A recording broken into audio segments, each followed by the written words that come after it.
사명대사의 생애와 그가 예언한 조선의 운명. 사명대사의 이름은 단순히 조선의 승려로만 기억되지 않습니다. 그는 불교의 가르침을 넘어서 조선의 정치적 혼란 속에서 나라를 구하고 백성을 지키기 위해 헌신했던 인물이었습니다. 또한 그는 군사 지도자이자 외교적 협상자로서 예언자로서의 역할까지 맡은 복합적인 인물이었습니다. 그의 삶과 업적을 살펴보면 당시의 역사적 상황뿐만 아니라 오늘날 우리에게도 중요한 교훈을 주고 있습니다. 그가 남긴 예언은 단순한 예측을 넘어서 당시 사회의 문제를 인식하고 이를 해결하기 위한 중요한 메시지를 담고 있습니다. 그의 업적은 단순히 전쟁의 승리를 넘어서 국가의 운명과 역사에 대한 깊은 통찰을 제공해줍니다. 사명대사는 1544년 경상도 밀양에서 태어났습니다. 그가 태어난 시기는 조선 후기 왕권의 약화와 외세의 위협이 조선을 점차적으로 위태롭게 만들던 시기였습니다. 어린 시절 그는 부모를 여의고 세상의 고난과 아픔을 직접 체험하면서 자연스럽게 삶의 의미를 찾고자 했습니다. 이후 불교에 깊은 관심을 가지게 되었고 20대 중반에 출가를 결심합니다. 그때 그는 유명한 승려 서산대사를 찾아가 불교의 가르침을 받으며 승려의 길을 시작했습니다. 서산대사는 그의 스승으로서 단순히 종교적인 가르침을 넘어서 향후 정치적 혼란과 국가적 위기를 겪을 조선의 중요한 역할을 할 인물로서 사명대사를 각성시켰습니다. 당시 조선은 왕권의 약화와 귀족들의 권력 투쟁으로 혼란스러운 상황이었고 이러한 배경 속에서 사명대사는 단순히 수행에만 몰두할 수 없었기에 국가와 백성의 운명에 대한 책임감을 느끼게 되었습니다. 그의 성스러운 길이 단지 수행에 그친 것이 아니라는 점에서 그의 인생은 매우 특별했습니다. 16세기 말 일본의 도요토미 히데요시가 침략을 감행하며 임진왜란이 발발했습니다. 당시 조선은 군사적 준비와 정치적 안정이 부족했으며 왕권은 약화되고 중앙과 지방의 권력 다툼이 심각한 상황이었습니다. 이때 사명대사는 승려로서의 직분을 넘어서 군사 지도자이자 외교적 협상자로서 활약하기 시작합니다. 사명대사는 전쟁의 발발에 대해 예견한 바 있으며 당시 일본의 침략이 반드시 조선에 큰 위기를 가져올 것이라고 경고했던 기록이 남아 있습니다. 이는 그가 단순히 군사적인 인물이 아니라 국가의 운명과 민족의 미래에 대해 깊이 고민한 인물임을 잘 보여줍니다. 1592년 일본군의 침략이 시작되자 사명대사는 불교 승려로서의 역할만큼이나 군사 지도자로서의 책임감을 느끼고 의승병을 조직합니다. 의승병은 불교 승려들이 자발적으로 조직한 군대로 사명대사는 그들의 지도자로서 일본군에 맞서 싸우게 됩니다. 그의 지도력은 뛰어난 전략과 용기에 기반한 것으로 그는 수많은 전투에서 승리를 거두었습니다.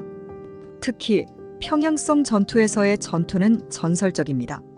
일본군이 압도적인 병력을 자랑했지만 사명대사는 전술적으로 일본군의 허점을 파악하고 군을 잘 지휘하여 일본군 2,000명을 처치하는 기적적인 승리를 거두었습니다. 이 승리는 그를 군사 지도자로서 전설적인 인물로 만드는데 큰 역할을 했습니다. 또한 그는 일본군의 침략을 멈추게 하기 위해 외교적인 노력도 기울였습니다. 일본군이 조선을 침략하는 가운데 조선과 일본 간의 협상이 이뤄졌으나 당시의 정치적 상황에서 사명대사는 전쟁을 종결시키기 위한 외교적 역할을 중요하게 수행했습니다. 그의 군사적 성공만큼 중요한 점은 그가 전쟁의 종결을 위해 노력한 점입니다. 전쟁이 지속되면서 조선과 일본의 상처가 깊어져 갔고 사명대사는 전쟁을 멈추고 평화를 찾기 위해 일본의 지도자들과 협상 테이블에 앉았습니다. 그는 일본으로 파견되어 도쿠가와 이에야스와의 협상에 나섰으며 그 과정에서 조선에 갇힌 3,000명의 포로를 되찾는 성과를 이루었습니다. 이러한 외교적 노력은 전쟁을 종결짓는 데 중요한 역할을 했습니다. 그는 단순히 무장이 아니라 외교적 수완도 갖춘 지도자로서 조선의 국익을 보호하는 데 기여했습니다. 이러한 외교적 역할은 단순히 전쟁을 끝내는 것 이상의 중요한 의미를 지녔습니다. 그는 양국 간의 관계를 개선하고 불필요한 전투와 피해를 줄이기 위해 자신의 능력을 활용했습니다. 사명대사의 업적 중에서도 특히 중요한 것은 그가 남긴 예언입니다. 사명대사는 단순히 전쟁의 지도자가 아니었습니다.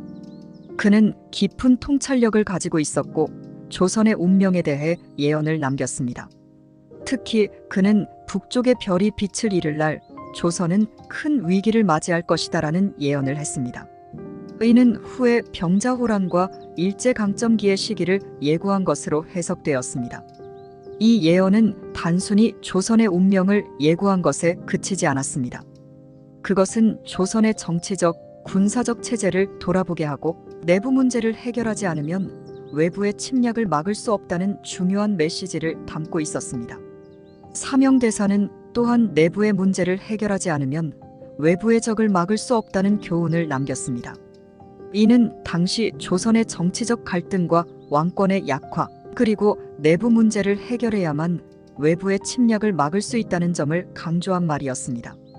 이는 오늘날에도 여전히 유효한 교훈을 주며 국가의 안보와 정치적 안정의 중요성을 일깨워줍니다.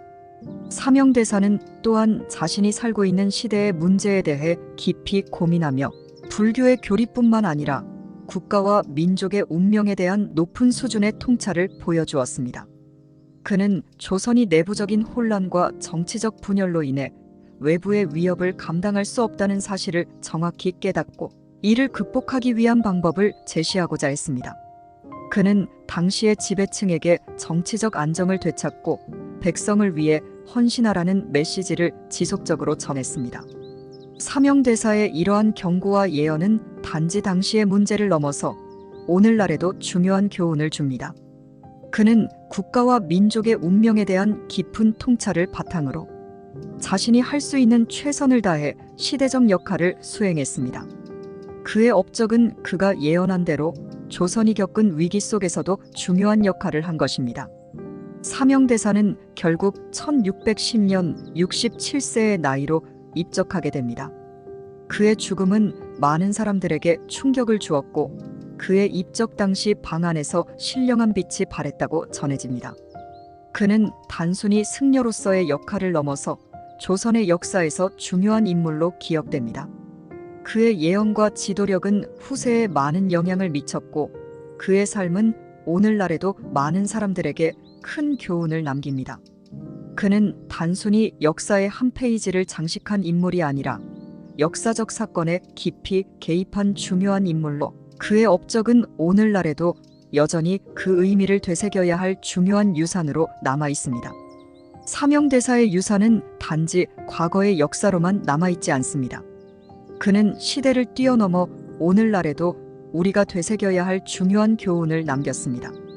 그의 예언은 단순히 조선의 미래를 예고한 것이 아니라 오늘날에도 여전히 국가와 사회가 어떻게 나아가야 할지에 대한 중요한 메시지를 전달합니다. 내부의 문제를 해결하지 않으면 외부의 적을 막을 수 없다는 그의 교훈은 오늘날에도 여전히 중요한 의미를 지니며 우리에게 많은 가르침을 주고 있습니다. 사명대사는 단순히 과거의 인물이 아니라 오늘날에도 여전히 중요한 가르침을 전하는 인물로 기억되어야 합니다.